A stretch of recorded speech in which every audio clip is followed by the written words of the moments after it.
Hello and welcome to Frankly Speaking. On the 72nd Republic Day of our country, India, and a new India at that, we are joined by Union Defence Minister Mr. Rajnath Singh.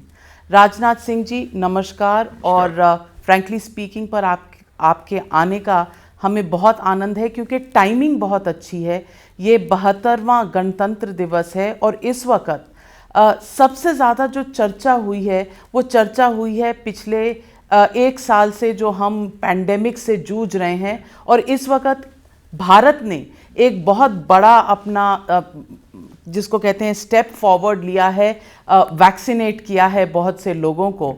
आपके हिसाब से ये जो हम इस वक्त कर रहे हैं ये पूरे देश में देखा जा रहा है बड़ी गौर से। Is this possibly India coming out of the pandemic situation? जब से यह कोविड पैंडेमिक का सिलसिला भारत में भी प्रारंभ हुआ, वैसे सारी दुनिया में तो पहले भी कई देशों में यह कोविड पैंडेमिक से लोग प्रभावित थे, लेकिन भारत जब से प्रभावित हुआ है, मैं कह सकता हूं कि हमारे प्राइम मिनिस्टर नरेंद्र मोदी जी ने तब से ही जो भी आवश्यक सावधानियां बरती जानी चाहिए अथवा इस पैंडेमिक को बढ़ने से रोकने के लिए जो भी आवश्यक स्टेप्स किसी गवर्नमेंट को लेने चाहिए और सारे स्टेप्स उन्होंने लिए हैं। और हाल फिलहाल हमारे देश के वैज्ञानिकों ने जिस तरीके से दो वैक्सीन का इजाद किया है और 4 वैक्सीन और भी जल्द ही आने वाली हैं, मैं देश के वैज्ञानिकों का अभिनंदन करना चाहता हूँ। और आपने देखा होगा कि जो वैक्सीन हम लोगों ने तैयार की है, वैक्सीनेशन तो अपने देशवासियों का करेंगे ही करेंगे, साथ ही साथ हमारे जो पड़ोसी देश हैं अथवा दुनिया के दूसरे देशों को भी जहाँ भी आवश्यक होगा भारत यह वैक्सीन उपलब्ध कराएगा। अभी हाल में ही देखा आपने कि मालदीव को उपलब्ध कराया है, बांग्लादेश को कराया है, भूटान को कराया है, इन सब सारे देशों को भी हम लोगों ने दिया है। और इसलिए ऐसा हम लोग करते हैं, भारत ही कर सकता है, क्योंकि वसुधैव कुटुंबकम का संदेश सारे विश्व को यदि किसी देश की धरती से गया है तो केवल भारत देश की धरती से गया है कि हम पूरे विश्व को ही अपना परिवार मानते हैं। लेकिन भारत की अपनी पॉलिटिकल पार्टीज जो हैं वो क्रिटिकल रही हैं गवर्नमेंट की। अखिलेश यादव जी आपके स्टेट से आते हैं, उत्तर प्रदेश से आते हैं, पूर्व मुख्यमंत्री रह चुके हैं। उन्होंने तो यहाँ तक कह दिया कि ये वैक्सीन हम तो ना लेंगे भाई, ये तो बीजेपी वैक्सीन है। हाँ। इस पर आप क्या कहेंगे? लेकिन बाद में शायद उन्होंने चुप्पी साध ली, आपने देखा होगा। हाँ। और मैं समझता हूँ कि ऐसे मुद्दों पर किसी को भी कोई कंट्रोवर्सी क्रिएट नहीं करनी चाहिए। लोगों का सवाल ये भी है कि एक है कोविशील्ड एस्ट्राजेनेका की जो सीरम इंस्टीट्यूट बना रहा है, ये अप्रूव हुआ है यूके में भी और उसके बाद इंडिया में भी ट्रायल्स हुए, लेकिन जो दूसरी वैक्सीन है अभी भी कोवैक्सीन पर लोगों का प्रश्न चिन्ह है। आज ही सुबह कांग्रेस के एक बड़े नेता मुझे व्हाट्सएप के मैसेज पर कह रहे थे कि कोवैक्सीन के 3rd ट्रायल की जो रिजल्ट्स हैं वो 4 तारीख को कहा गया था कि 1 हफ्ते में आने वाली हैं, लेकिन 18 दिन हो गए अभी तक नहीं आई है। ये सस्पिशन क्यों? कोवैक्सीन के ऊपर जो लोग क्वेश्चन मार्क लगा रहे हैं अथवा कोवैक्सीन को लेकर जो संदेह व्यक्त कर रहे हैं, मैं ये कहना चाहूँगा कि सचमुच वह देश की वैज्ञानिकों की योग्यता क्षमता पर वो सवालिया निशान लगा रहे हैं। हर चीज जिन्होंने इतना करिश्मेटिक काम किया है, पहले यह कोई अपेक्षा नहीं करता था कि भारत इतनी जल्दी वैक्सीन तैयार कर लेगा। लोग यह मानते थे कि वैक्सीन यदि तैयार होगी सबसे पहले तो जो दुनिया की डेवलप्ड कंट्रीज हैं, इन कंट्रीज में जो है तैयार होगी, लेकिन करिश्मेटिक काम किया। और जो वैक्सीन हमारे देश के वैज्ञानिकों ने बनाई है, अब इसकी सराहना और इसकी डिमांड अब दुनिया के दूसरे देशों में हो रही है और हमारे यहाँ खुद राजनीतिक कारणों से उस पर सवालिया निशान लगाया जा रहा है। यह उचित नहीं है। लेकिन राजनाथ सिंह जी, हर चीज का जवाब नेशनलिज्म से, नेशनल प्राइड से देना ये क्या उचित है? नेशनल प्राइड हर भारतीय नागरिक को होता है, लेकिन सवाल अपनी जगह है क्योंकि ये साइंटिफिक चीज़ है। इस पर डेटा क्या है, कितना स्टडी किया गया है, ये भी एक जायज़ मांग है। तो इस मांग को सरकार जायज क्यों नहीं समझती? वैसे मैं नेशनलिज्म अथवा नेशनल प्राइड की बात तो इस संबंध में कही नहीं है, मैंने कुछ कहा भी नहीं। नहीं, आपने कहा भारत ही ऐसा देश है। मैंने कहा कि हमारे देश के वैज्ञानिकों पर भरोसा करना चाहिए। भारत के बारे में जो मैंने कहा, भारत के बारे में यह कहा कि भारत तो अपने देशवासियों का वैक्सीनेशन करेगा ही, लेकिन विश्व के दूसरे देशों को जहां आवश्यक होगा और जहां से डिमांड होगी, हम उनको भी यह वैक्सीन उपलब्ध कराएंगे। यह बात हमने कही क्योंकि हमारी देश की संस्कृति में यह चीज़ अंतर्निहित है। वसुधैव कुटुंबकम, the whole world is a family, पूरा विश्व हमारा परिवार है। बोले ऐसा नहीं हम समेट कर अपना जब सारी वैक्सीन केवल भारत में रखेंगे, दुनिया के दूसरे देशों को नहीं देंगे। वह काम भी कर रहे हैं, यह इसकी जानकारी केवल मैंने आपको दी है। नहीं तो अगर ऑपोजिशन सवाल उठाता है और कहता है कि इस पर डेटा की ज़रूरत है, इस पर कुछ और प्रूफ की ज़रूरत है, तो क्या ये एंटी नेशनल है? नहीं, ये कहाँ हम कह रहे हैं कि एंटी नेशनल, तो मैंने किसी को कहा नहीं। नहीं पर आप हमारे मुंह में वर्ड्स डालने की कोशिश मत करिए। मैंने किसी को एंटी नेशनल नहीं कहा है। इस संबंध में वैज्ञानिकों को जो भी जवाब देना चाहिए, आपने देखा होगा कि उस इंस्टीट्यूट के वैज्ञानिकों ने भी उसका जवाब दिया है। मैं क्या जवाब दूंगा उसका?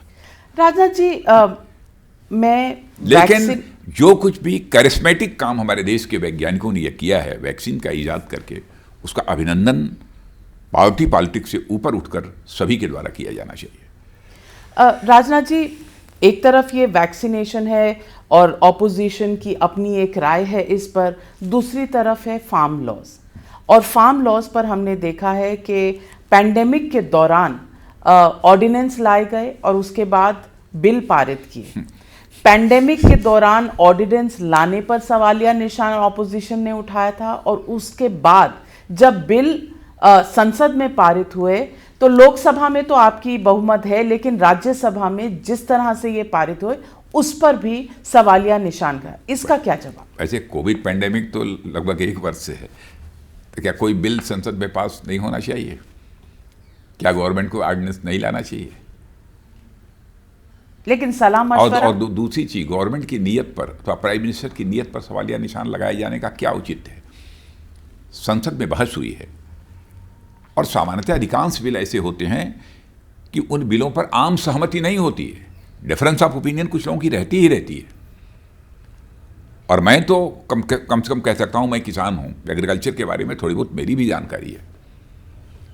जो यह बिल आया है ये और जो यह कानून कृषि संबंधित जो बने हैं वह किसानों के हित में है। किसानों की आमदनी को 2 गुना करने वाले हैं, 2.5 गुना करने वाले हैं, और ऐसे भी हालात पैदा हो सकते हैं कि किसानों की आमदनी को 3 गुना भी करेंगे। और मेरा यह कहना है कि यदि कृषि संबंधित इन कानूनों को लेकर किसी को कोई आपत्ति है तो क्लाज वाइज वह डिस्कशन करे। मैंने अपने किसान भाइयों से भी कहा था, अच्छा होगा कि आप कुछ एग्रीकल्चर से संबंधित जो एक्सपर्ट्स हैं उन एक्सपर्ट्स को भी लेकर आइए और गवर्नमेंट के साथ क्लास बाई क्लास चर्चा करिए। और मैं देश के किसान भाइयों को आश्वस्त करना चाहता हूं कि जहां भी आवश्यक होगा, कृषि और किसान, एग्रीकल्चर और फार्मर, इनके इंटरेस्ट में वह संशोधन करने के लिए सरकार पूरी तरह से तैयार है।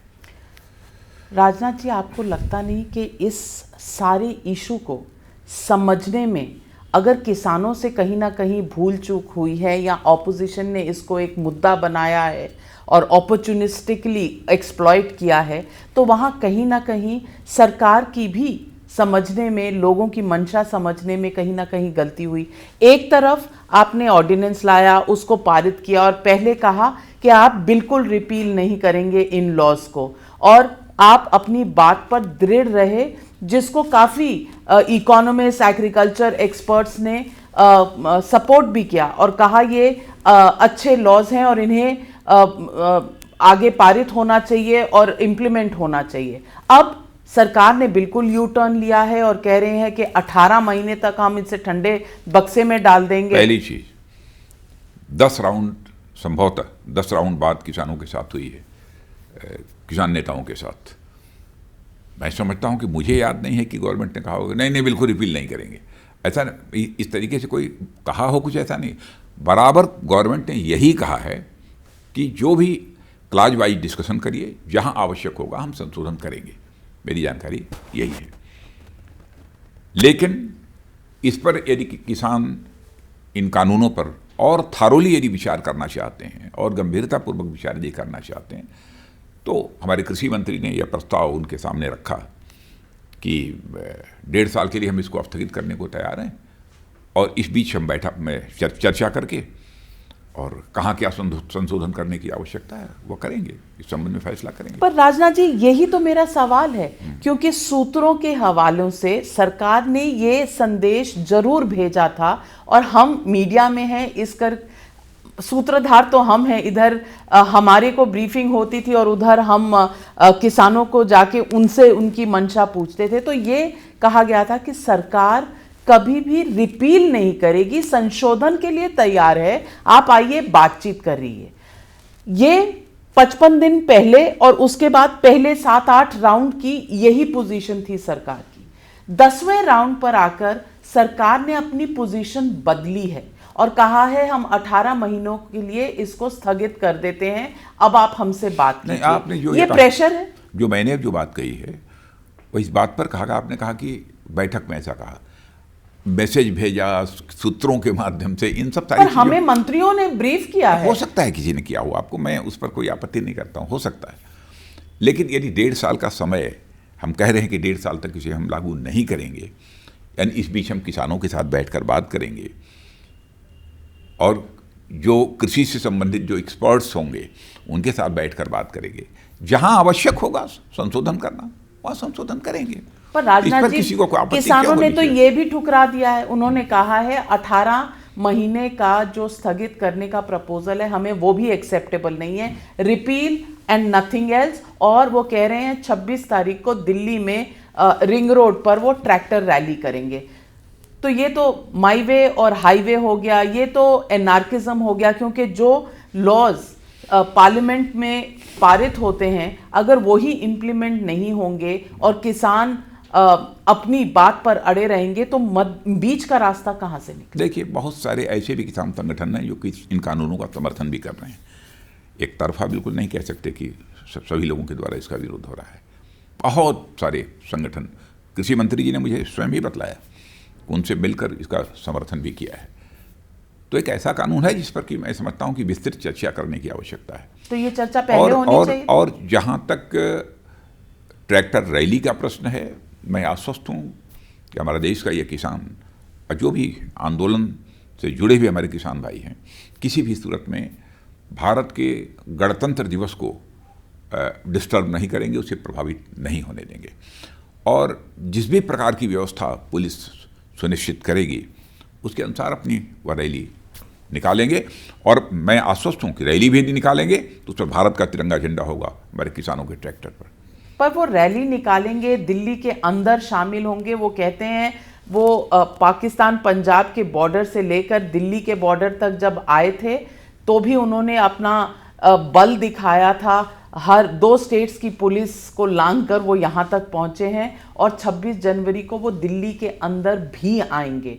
मैं पूछ रही हूँ कि 55-56 दिन से ये प्रोटेस्ट चल रहे हैं, सरकार ने जो आज पोजीशन ली है और कहा है कि चलिए वाइडर कंसल्टेशन करेंगे, ये पोजीशन पहले लेनी चाहिए थी, क्योंकि पहले तो कुछ लोगों ने आपकी पार्टी में कहा कि ये तो खालिस्तानी आके बैठे। ऐसा नहीं होता है कि जिस दिन कोई आंदोलन पर बैठा हो उसी दिन सब सारी चीज़ें एकदम बिल्कुल सॉर्ट आउट हो जाएंगी। बातचीत का सिलसिला चलता रहता है। वे आउट क्या हो सकता है इसके बारे में भी चर्चा होती है। तो गवर्नमेंट की तरफ से एक यह रास्ता निकाला गया है कि 1.5 साल तक के लिए हम इसको स्थगित करते हैं, उसके बाद मिल बैठकर ये बातचीत करेंगे कि कहाँ संशोधन करने की आवश्यकता है, वहाँ हम संशोधन करेंगे। राजनाथ जी, आप इस सारे क्योंकि आप एक किसान नेता हैं, आपने बातचीत भी की है किसानों से, आप समझते हैं कि ये जो रास्ता अपनाया गया ये आइडियल रास्ता था? नहीं, मैं मानता हूँ कि गवर्नमेंट ने एक समय दिया है किसानों को एक बार उनके साथ बैठकर बातचीत करने का। ये समय बातचीत का पहले नहीं होना चाहिए था? नहीं, बातचीत तो लगातार चल रही थी। जब नहीं निकला रास्ता, लगा कि कुछ और समय इसमें लगेगा, तो सरकार ने कहा कि ठीक है हम 1.5 साल के लिए स्थगित करते हैं, फिर आपके साथ बैठेंगे। आप भी इस पर पुनर्विचार करिए। हमारी आप ये कहने को तैयार नहीं है कि कहीं ना कहीं किसानों की मंशा समझने में शायद सरकार से नहीं कोई नहीं, चूक ऐसा हुई? नहीं, बिल्कुल नहीं, बिल्कुल नहीं। आप कह रहे हैं किसानों की मंशा को समझने के लिए ही लगातार ये बैठकों का सिलसिला चल रहा था। दूसरी तरफ जो लोग सपोर्ट करते हैं इन रिफॉर्म्स को, फार्म लॉज को, वो कह रहे हैं कि कहीं ना कहीं सरकार ने एनार्किस्ट के सामने घुटने टेक दिए हैं, क्योंकि ये एनार्की है। अगर किसानों को कहा जा रहा है कि आप सरकार से बात कर लीजिए, वो किसी हल पर उतरने को तैयार नहीं है। सुप्रीम कोर्ट आई, उन्होंने अपनी कमेटी एक गठित की, उस पर भी उनको भरोसा नहीं है। तो क्या हम एक एनार्की की तरफ जा रहे हैं? नहीं नहीं, मैं ऐसा कुछ नहीं कहना चाहूँगा आंदोलनकारी किसानों के लिए। मैं अब भी मुझे भरोसा है कि वह क्षण आएगा जब किसान भाई सरकार के साथ बैठकर बातचीत के द्वारा ही उसका समाधान निकालेंगे। समय लंबा लगेगा, 1 साल का लगेगा तो 1 साल में, 1.5 साल का लगेगा तो 1.5 साल में, लेकिन किसी न किसी नतीजे पर वो पहुँचेंगे, मैं आश्वस्त हूँ।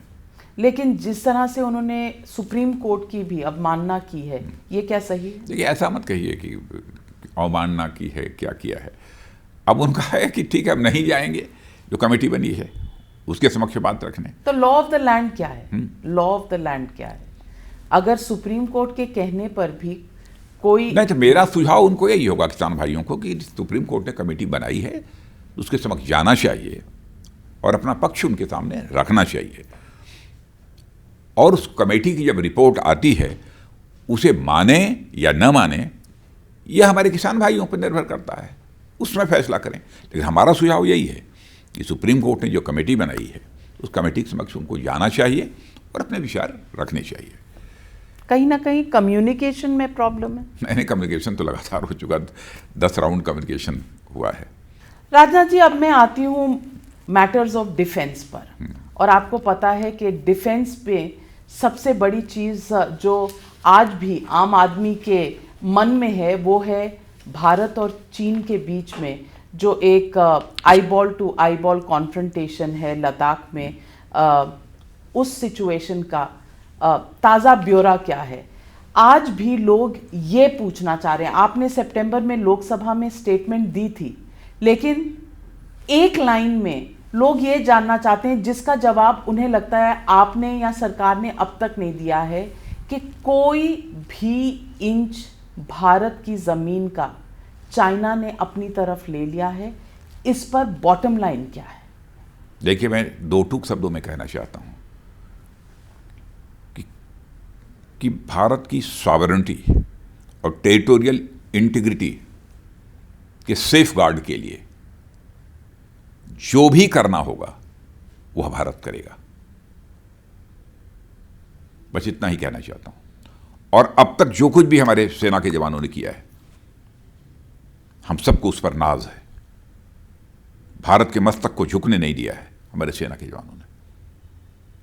और जो मैं कह रहा हूं, आप जानती हैं, मेरे स्वभाव को भी जानती हैं, मैं किसी को गुमराह करने के लिए बात नहीं कह रहा हूं।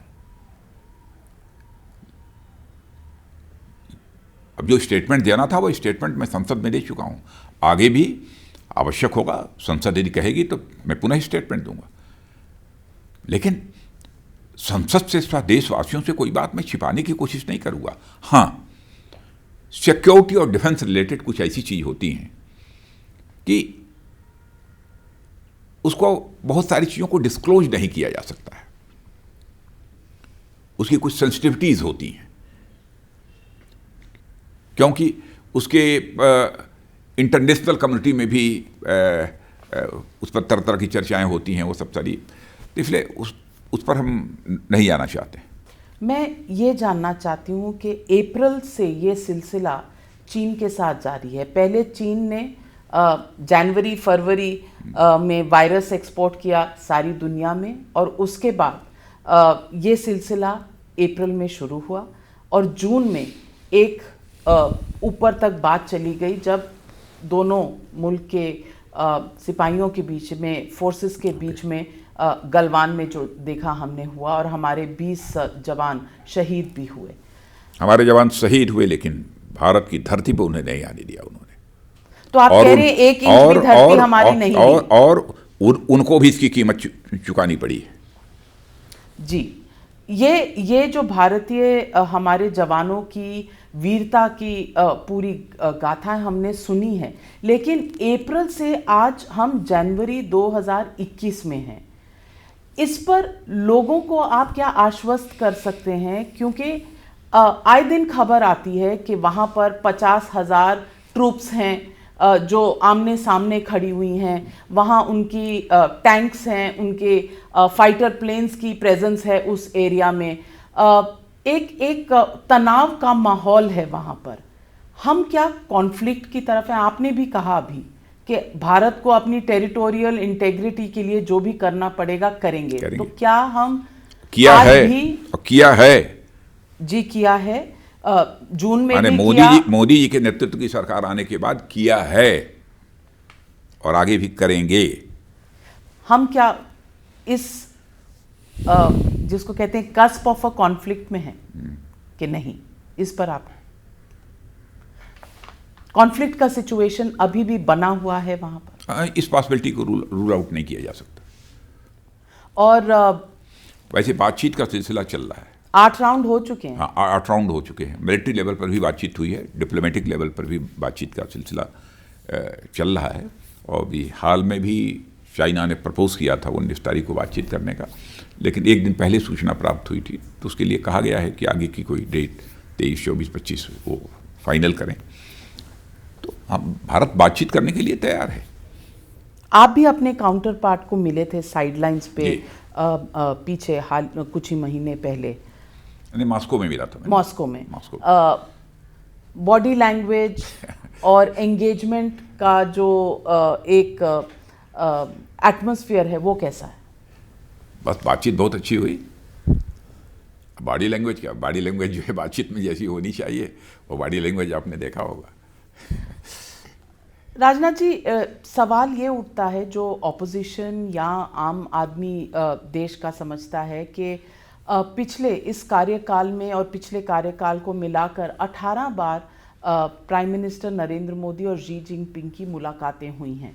आपस में एक दूसरे से साइडलाइंस ऑफ समिट्स पे और कई समिट्स में, और 2 विजिट्स भी हुई हैं। वो इधर आए, हम उधर गए, एंगेजमेंट हुआ और एक ट्रस्ट का वातावरण बना था। लेकिन ये जो ट्रस्ट है वो चाइना ने एक बार फिर डिस्ट्रॉय किया है। बहुत लोगों का ये सवाल है कि are we at a point of no return? आपको लगता है कि बातचीत से कोई हल निकलेगा? क्योंकि अप्रैल से जनवरी की बातचीत में और 8 राउंड की बातचीत में कोई हल निकलता हुआ अभी तक तो नजर नहीं आया। नहीं, हमको विश्वास है कि बातचीत से हल निकलेगा। नहीं निकलेगा तो एक ही सेंटेंस कहना चाहता हूं, हल निकलेगा। अब इसका जो भी इंटरप्रिटेशन करना हो आप कर लीजिए। हल निकलेगा तो समय सीमा इसकी क्या रहेगी? समय सीमा ऐसी, इस प्रकार के स्टैंड ऑफ, इस प्रकार के कॉन्फ्लिक्ट्स में समय सीमा निर्धारित नहीं होती है और निर्धारित की भी नहीं जा सकती। पर आप ये कहेंगे कि कहीं ना कहीं भारत लेट डाउन फील करता है? क्या बात है, क्या चाइना के साथ कोई प्रश्न ही नहीं खड़ा होता। आप सवाल पूछ रही थी कि भारत की कितनी जमीन पर चीन ने कब्जा किया है। मैं नहीं जाना चाहता पास्ट हिस्ट्री वगैरह, मैं किसी को दोषी नहीं ठहराना चाहता, कोई हो। सवाल तो कुछ दूसरा आपको पूछना चाहिए था, इसका ठीक उल्टा। तो आप ही पूछिए, आप किसकी तरफ इशारा कर रहे हैं? बोलूंगा नहीं, ठीक उल्टा इसका पूछना चाहिए था। नहीं तो क्या हमने उनकी जमीन ले ली है, बस ये कहेंगे? बस इतना ही मैं कहना चाहूंगा कि हमारे देश की सेना के जवानों ने जो कुछ भी किया है उस पर हमको नाज है। लेकिन इस बात का जवाब सरकार क्यों नहीं देना चाहती कि हमारी देश की किसी भी हिस्से पर टेम्पररी ही सही चाइना ने जमीन लेने की, टेरिटरी लेने की कोशिश की थी, वो सफल हुई या नहीं? क्या मैं 59 या 62 से सब सारा सिलसिला प्रारंभ करूं? क्या आप चाहते हैं? नहीं, वो तो हिस्ट्री में जाहिर है। जाहिर है। अभी की बात, अभी की जो कहना था मैंने कह दिया, मैंने बतला दिया। किसी भी सूरत में भारत की सॉवरेंटी और टेरिटोरियल इंटीग्रिटी को सेफ गार्ड करने में हम कोई समझौता नहीं करेंगे और अब तक कोई समझौता नहीं किया है। राजनाथ जी, 1962 की बात करें, आपने भी हिस्ट्री का जिक्र किया था, तो हमारी एक कॉन्फ्लिक्ट की सिचुएशन थी चाइना के साथ। पंडित नेहरू तब प्राइम मिनिस्टर थे देश के, लेकिन उस वक़्त भी जब वाजपेयी जी ने राज्यसभा मेंबर होके, ऑपोजिशन के मेंबर होके डिमांड किया था कि इस पर बहस होनी चाहिए पार्लियामेंट में, तो नेहरू जी ने एक स्पेशल सेशन पार्लियामेंट का बुलाया था और 8 नवंबर 1962 को ये पूरा मुद्दा पार्लियामेंट में इस पे बहस हुई थी। दोनों तरफ से लोगों ने अपनी बात रखी और वाजपेयी जी ने नेहरू जी को कटुता से बात पूछी थी और नेहरू जी ने इसके जवाब भी दिए थे। क्या हम इस माहौल में इस 21वीं शताब्दी में ऑपोजिशन को पूरे डिटेल, पूरा कॉन्फिडेंस शायद जहां में तक मेरी जानकारी, यदि मैं भूल नहीं रहा हूं, तो यह सब सारा समाप्त होने के बाद शायद हुआ था, या क्या उस दौरान शायद नहीं हुआ था। सर, ये हिस्ट्री में लिखा है नवंबर 8 ड्यूरिंग द वॉर। जो हो सकता है, हो सकता है। हाँ, लेकिन संसद को जानकारी तो मैंने दी ही है, स्टेटमेंट के द्वारा जानकारी दी है। लेकिन सवाल जवाब, आपने कहा कि सवाल मत पूछिए, बहुत चीज़ों पे बताना मुश्किल है। अब जैसे मैं ही आपको नहीं बतला पा रहा हूं, अब ये बातचीत का सिलसिला समाप्त हो जाए, खुलकर बतला दूंगा। तो ये समाप्त होने की आशा है जल्द में? भाई, बातचीत हो रही है तो उम्मीद तो रखनी चाहिए कि ये कुछ ना कुछ नतीजा निकलेगा। जिस दिन समाप्त हो जाएगी, खुलकर मैं बतला दूंगा। 50,000 ट्रूप्स बॉर्डर, बस इतना ही कहूंगा कि अब तक जो कुछ भी है उससे भारत का मस्तक नीचा नहीं हुआ है, इतना ही मैं कहूंगा। और अरुणाचल प्रदेश में बीजेपी के एमपी ने ही उठाई है बात कि कुछ टेरिटरी है जहां कंस्ट्रक्शन हो रही है। एमईए ने इस पर क्लैरिफिकेशन भी दिया, लेकिन उन्होंने क्लैरिफिकेशन इस बात का नहीं दिया कि वहां कंस्ट्रक्शन जो हो रही है हमारी टेरिटरी में, उसके डिटेल्स क्या है। साफ साफ कहा है। और उन्होंने कहा है कि हम भी वहां कंस्ट्रक्ट कर रहे हैं। नहीं, उन्होंने कहा है, एलसी की बात कही है, और उन्होंने कहा है कि अक्रॉस द बॉर्डर वो उधर बना रहे हैं, और इंफ्रास्ट्रक्चर डेवलपमेंट का सिलसिला उनका बहुत पहले से चल रहा है, आज से नहीं चल रहा है। लेकिन भारत ने भी देखा होगा कि आप इधर सीमा पर अपने इंफ्रास्ट्रक्चर डेवलपमेंट का सिलसिला तेजी के साथ प्रारंभ किया है। वहाँ के रहने वाले जो लोग हैं उनकी सारी सुविधाओं को ध्यान में रखते हुए, और साथ ही साथ हमारी जो फोर्सेस हैं, आर्म फोर्सेस और दूसरी सिक्योरिटी फोर्सेस, वो पेट्रोलिंग ठीक तरीके से कर सकें उनके आने जाने के लिए। तो इंफ्रास्ट्रक्चर हम लोग भी तेजी के साथ डेवलप कर रहे हैं, रोड्स बना रहे हैं, ब्रिज बना रहे हैं।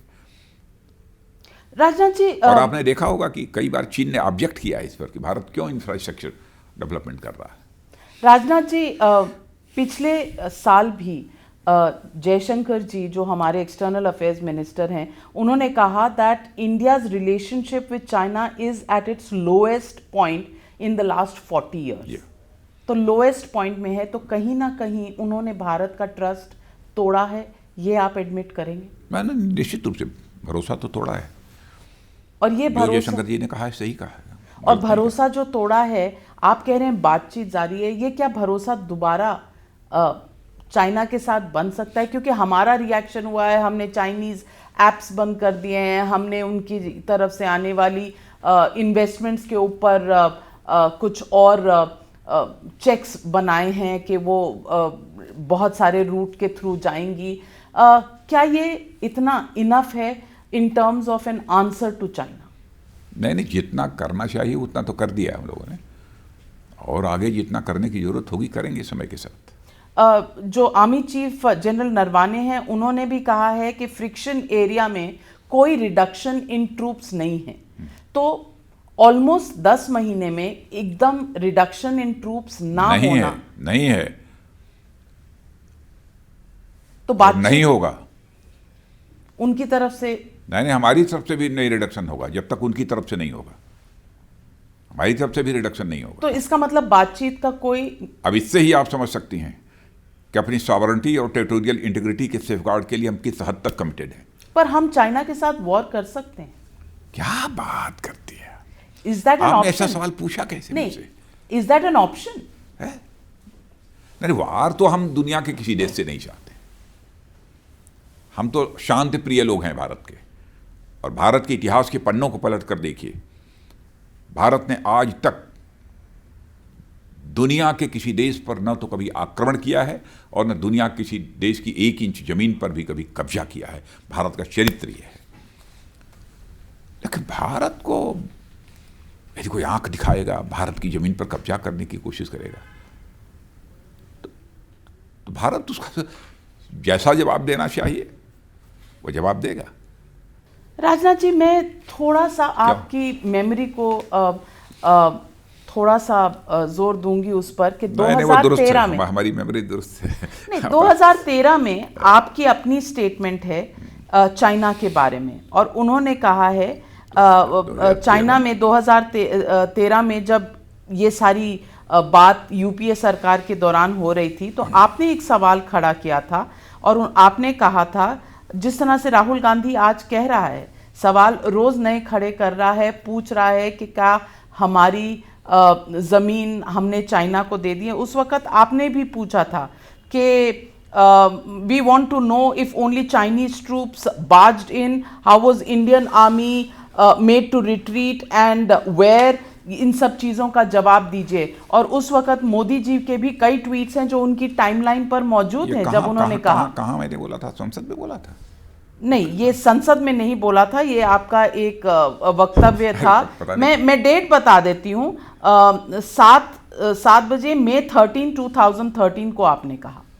7 बजे 7 मई 2013 मई में 2013 में, और नरेंद्र मोदी जी ने अगस्त में, मई में, और उन्होंने अगस्त मई में कई ट्वीट्स किए हैं और यही सवाल पूछा है, today security of the nation is under threat, what did China do, they enter our borders and we silently watch, India is going through troubled situation, China intrudes our borders, Pakistan kills our soldiers time and again but the centre does not act. आज 2013 की भी बात यदि संसद पूछेगी, मुझे कहेगी कि नहीं आप बतलाइए, तो भी बतला देंगे। नहीं, 2013 में आपने यूपीए से पूछा था, आज वही यूपीए आपसे पूछ रही है। तो वह पूछ रही, तो मैं तो कह रहा हूं, मैं कह रहा हूं कि किसी भी सूरत में इस देश की सॉवरेंटी और टेरिटोरियल इंटीग्रिटी के सेफ गार्ड से हम कंप्रोमाइज नहीं करेंगे, न किया है।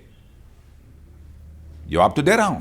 और अरुणाचल प्रदेश में जो एक village well into Indian territory बनाने की बात है, जिसकी पिक्चर्स भी along द बॉर्डर है, और ऐसे इंफ्रास्ट्रक्चर डेवलपमेंट वर्षों से लगा। तो आप कह रहे हैं ये इंडियन टेरिटरी के अंदर नहीं है? नहीं, इस समय नहीं, जहां तक मेरी जानकारी है along द बॉर्डर है। तो ये LAC और LAC, और हम लोग भी इंफ्रास्ट्रक्चर डेवलपमेंट कर रहे हैं उस तरह के along द बॉर्डर। बस जो कहना चाहिए कह दिया।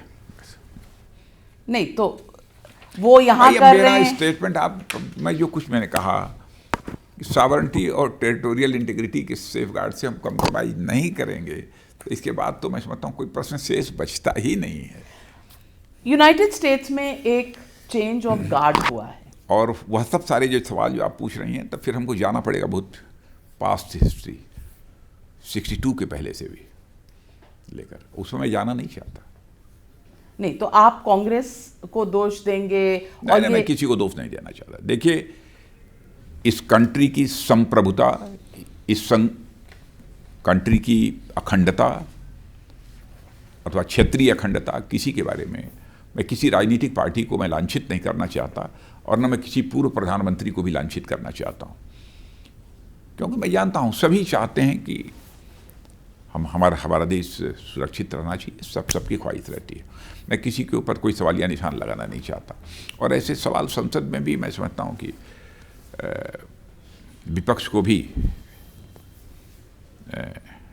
उसमें सावधानी बरतना चाहिए, सभी को। आप किसी को कॉन्फिडेंस में लेंगे नहीं, प्राइवेट ब्रीफिंग करेंगे नहीं किसी सीनियर बहुत लोगों को लीडरशिप बदला है।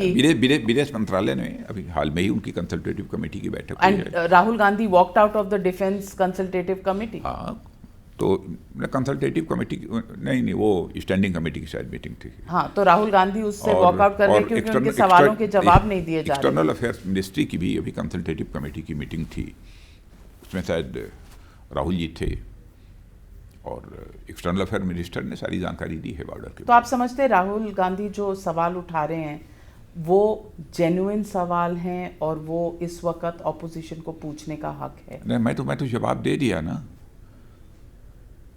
सवाल का जवाब मिल तो गया। लेकिन बीजेपी से हमेशा तर्क ये आता है कि राहुल गांधी ऐसे सवाल उठा रहे हैं तो वो एंटी नेशनल है, वो अपनी देश की फोर्सेस पर यकीन नहीं रखते। बाबा, मैं दुनिया में किसी को एंटी नेशनल नहीं कहता हूँ, भारत में किसी को एंटी नेशनल नहीं कहना चाहता। कौन एंटी नेशनल है, क्या है, कैसे है, ये सब तय करना होगा तो ये कोर्ट तय करेगी, अदालत तय करेगी। मैं किसी को एंटी नेशनल नहीं कहना चाहता। ये अपना कानून को जो अपना काम करना होगा, कौन सी एक्टिविटीज एंटी नेशनल हैं, कौन सी नहीं हैं, ये अपना कानून तय करेगा। राजनाथ जी, क्या हमने इंटरनेशनल कम्युनिटी पे अपनी बात हम रखने में सक्सेसफुल हुए? क्योंकि ये सवाल इसलिए ज़रूरी है कि अमेरिका में इस वक्त चेंज ऑफ गार्ड हुआ है।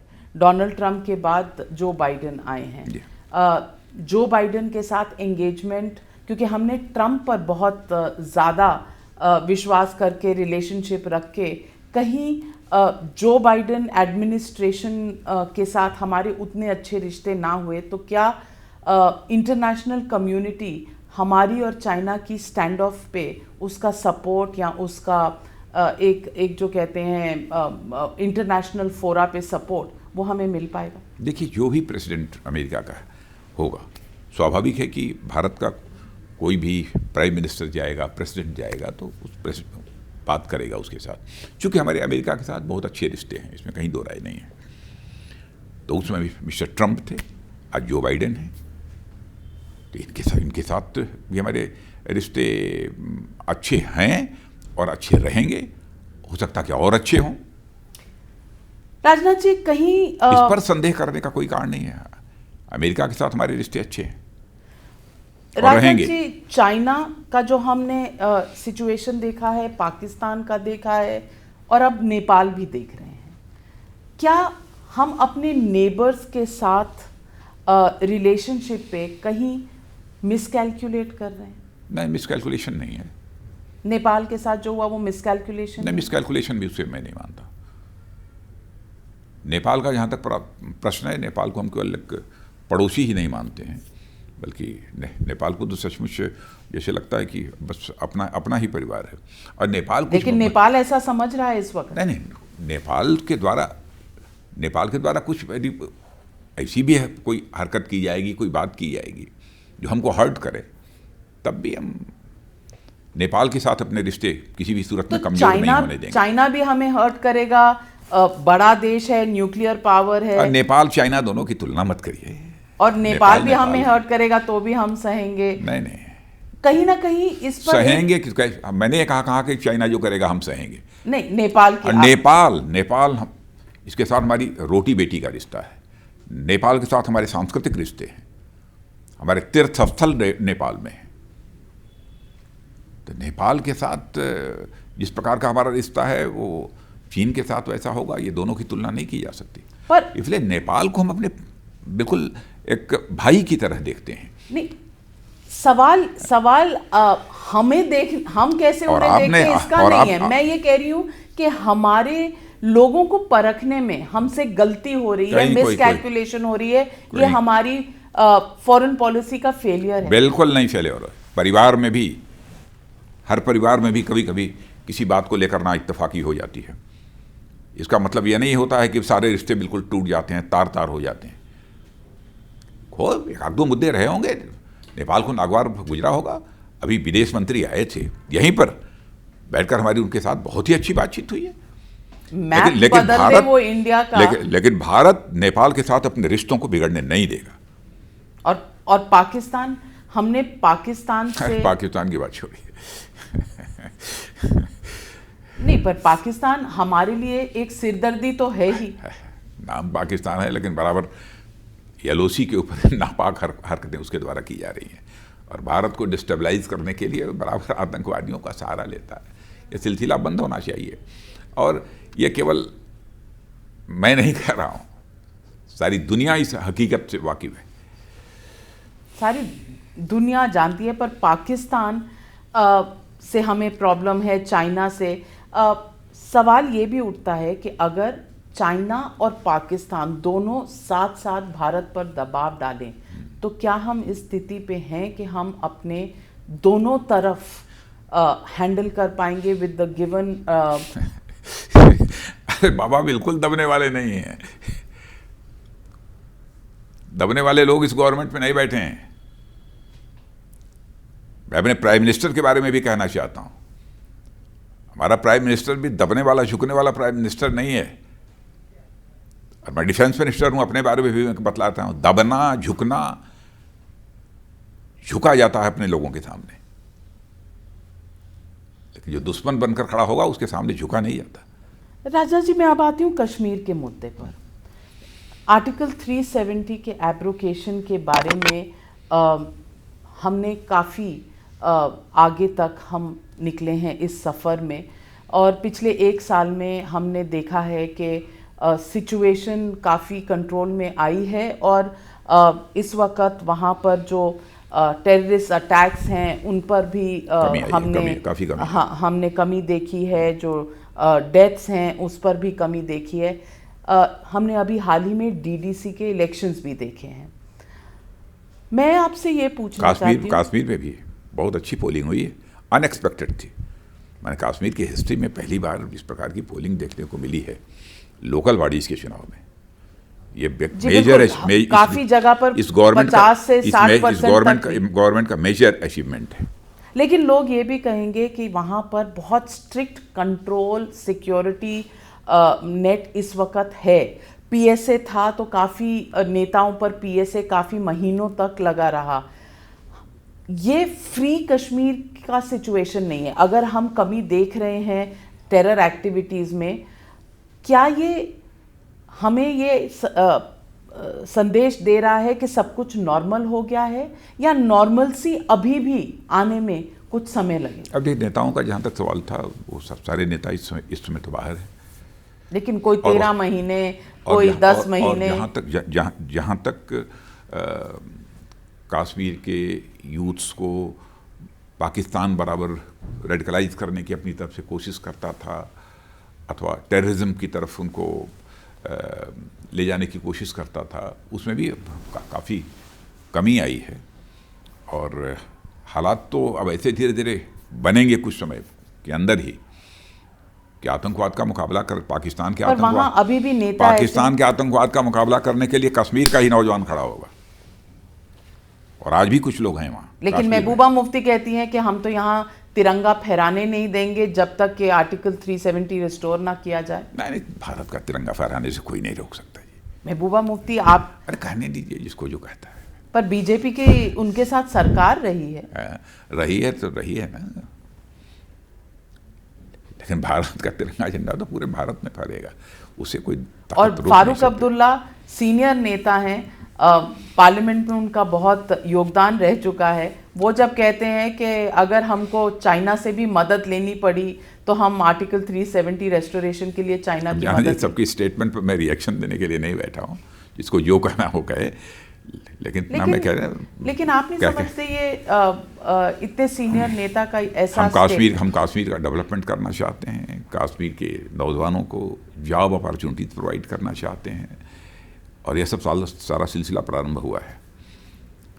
और मैं समझता हूँ कि वहाँ के लोगों के साथ जो इंटरेक्शन होना चाहिए, बातचीत का सिलसिला होना चाहिए, वो भी इधर काफ़ी बढ़ा है।